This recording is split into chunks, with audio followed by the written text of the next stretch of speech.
Hi there. In this video, we'll be covering how do I go about writing a book. The book writing process can be scary and overwhelming. It can also be empowering. The tips in this video can make the book writing process a little bit easier for you. By the end of this video, you will learn how to uncover your book goals, the importance of book foundation work, and how to stay on track with your writing. And stay tuned until the end of the video for a resource I really think you're going to enjoy. Let's dive in.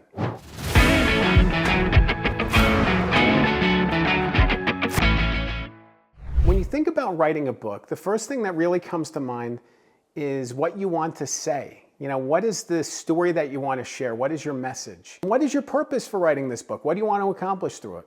I know there's a lot of things being thrown out right now, but it's important to think about these things. It's important to think about the end goal, and it's important to think about the message you want to share, because otherwise this book could just take on this mess. It could just be a mess. Think about a messy room and think about trying to organize it and structure it. I think back to one of my dear clients, Rich, and when I first started working with Rich, it was me and another writer that we were working with him, and we met him for the first time on Zoom, and he had a wall full of Post-it notes behind him, color-coded Post-it notes related to different elements of a story. There might have been 100 or 200 of these Post-it notes. There could have been 1,000, I don't even know. But they were all over the wall, and it felt incredibly overwhelming to think about the story. Think about, what are we even saying here? What is the message? I think a lot of times when we focus on writing a book, we have our own Post-it note wall. We have this giant mess of things behind us and saying like, okay, what do we do now? How do we focus this? How do we figure it out? The key really is narrowing down. You're not going to include everything in the book. No one wants to read that. Think about the narrow. Think about the focused. Think about this little frame and what do you fit inside that frame. And once you start to really think about that, then you can take a lot of the Post-it notes off the wall and think about the ones that you want to keep. So at the early going, really burrow down on what you want to say, because it's going to make the writing process easier. There's a whole discussion in the book writing world about whether you want to outline and then write, or if you just want to free write and see what happens. As somebody who's written or ghostwritten 30 books, I am just speaking from my own experience, I found that it's most efficient to outline first, to figure out what you want to say and then get to writing. Because otherwise you can end up writing a lot of stuff that doesn't make it into the book itself. Outlining is an important element of book foundation work. Another element that really matters is the hook. What is the reader benefit and how are they going to carry forward your book's message in their life? Oftentimes when I meet with book authors for the first time and ask them what their book is about, and they'll talk for a minute or two or three, and I'm like, ooh, let's pump the brakes. Let's dial back a little bit. This is really about thinking about that 1 to 2 sentences, describing your book in 1 to 2 sentences. If you can't do that, it's going to be really tough for the reader to understand what it is that you're trying to say if you can't figure out what you're trying to say. Think about that 1 to 2 sentence. What is the reader benefit and how are they going to carry forward this message into their life? How is their life changed because of your book? Not the 2 minutes, 2 sentences. The other element of book foundation work that really matters is audience. Who is your book for?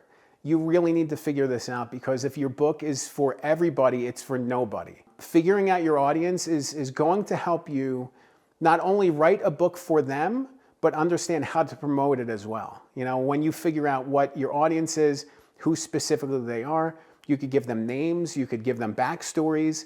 You go as deep as you want with your target audience. Think about where those people congregate online, different media outlets, different opportunities, speaking engagements, events. All of those things are going to help you sharpen your focus with the book and also sharpen the message for when the time comes that you end up promoting this, because you already know where they are. So book foundation, think about audience, think about hook, and think about outlining. Doing those things is really going to help you along your way. The topic of this video is how do I go about writing a book? So let's talk about that. Let's talk about the writing side. There's obviously elements that go into book writing itself and building the foundation, getting to the point when you can start writing.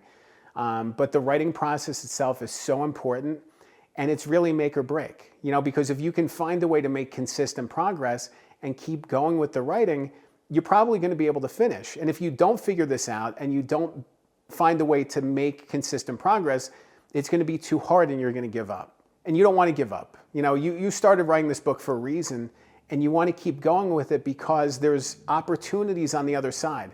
Whether that's leaving a legacy story for your family, whether that's writing a book to generate leads and opportunities for your business, whether that's establishing yourself as a thought leader, you don't get those benefits if you don't finish the book. So finishing the book is such an important thing. And this is all about the writing process. Find time every day or every week, whatever the case may be, to make consistent progress. I often tell people about the number 275. It's an interesting number. What that number means is if you can write 275 words every single day for a full year, you will write a 100,000 word draft. It's not to say that every single word is going to be useful. Obviously it won't be, but you can get it done. When you think about a 100,000 word draft, it's easy to get overwhelmed and say, it's too hard. You can do it. 275 words a day, you can do it. But you need to find the time or the focus to be able to get it done and make it happen. Focus is such a key thing. When we get distracted by our phones or by something else, it takes us out of our element. There's actually studies done that talk about the amount of time wasted or spent every single time we get distracted. Every single distraction might be 20 minutes or 23 minutes or 17 minutes of wasted time because we get pulled away. Think about you're sitting there trying to write something and then you see an alert on your phone. And then it makes you think about something. So you go to a website to look at that. Then you go buy this and you remember you forgot to do this other thing. Next thing you know, you're completely lost. You don't even know what you were doing in the first place. And you're just out of sync. You're out of sync and you don't even know what you were working on before. That's not what you want for your writing. You want to stay focused. You want to stay laser focused on the writing itself. If you can cut out the distractions, put the phone aside, put the alerts on silent, and simply focus and write for 10 minutes or 30 minutes, you can do writing sprints and make a ton of progress. You can get a lot of work done that way. I remember when I was working in New York City and I would take the Metro North train in every day. And it was 35 minutes from doorway to Grand Central. And I would write for 35 minutes. And I would typically write, 400, 500, 700 words in that little block of time. That's the kind of thing that you're focused on. A lot of times when you think about getting stuck with writing, it's always, I didn't have the time. You maybe did have the time, you just didn't have the focus. So, whether or not you have time or focus, you want to be able to pair those things together and make the most of the time that you do have, so then you can get the most done in the littlest amount of time. This is about being efficient. Book writing is a measure of efficiency, because it's such a big thing. And if you can think about making consistent progress every week, every day, whether it's 500 words, whether it's 200 words, something. Make a consistent measure of progress and stick to it. That's how you keep going. You start to build momentum and get wins. Now you finished a chapter. Now you're on to chapter 2. And you keep going. And it's just so special to see the momentum building and knowing that you're writing something that matters and that's going to have an impact. One of my favorite ways to get a lot of writing done quickly is to talk it out, And this isn't just talking to talk. This is purposeful talking. Going for a walk, recording yourself on audio, talk through a chapter, talk through a story, talk through a different point in your book that you're struggling with. And take that audio and upload it to an automatic transcription website like Otter or Rev, and within a matter of minutes, you have a bunch of words. I remember a couple years ago, I was working on text about ghostwriting, about book ghostwriting.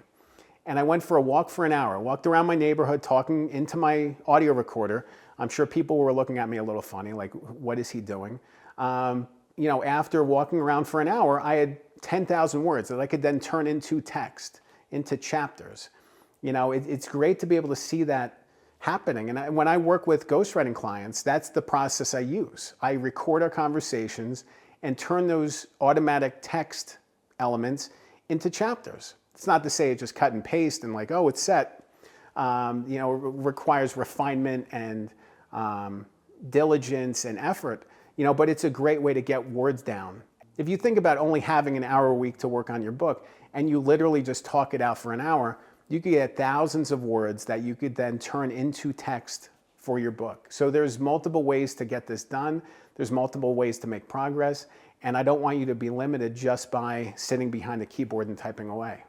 I've touched on it a little bit in this video, but I really want to hammer home the point of sticking with it.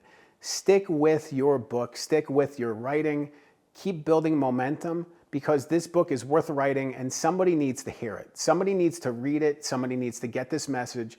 If you don't finish your book, you don't see the rewards. So this is really about, just being able to do it and say you finished a book and published it. It's such an awesome feeling to be able to hold your book and hand it to somebody. Say, this is a book, I wrote it, I want you to read it. Maybe they can learn something from it. Maybe it can change somebody's life. Maybe it can change your life. But those things don't happen if you don't finish the book. So if you can build healthy, good habits into this whole process and keep building momentum, good things can happen and you can really feel empowered through the writing of this book. If you want to learn more about how do I go about writing a book, I definitely think you should check out a resource that I recently developed. It is a writing accountability course. I know how tough it is to keep going sometimes, and you just need that little fire, that little accountability. And it's a weekly course. It's called Good Book Accountability Course, and it's at my website, goodbookmastery.com. You can click the link below. Check it out. It's meant for you to empower you on the book writing journey and just help you gather a lot of information and resources to help you on your way. Remember, a good book can change your life. I'm Dan Good. Thanks for watching.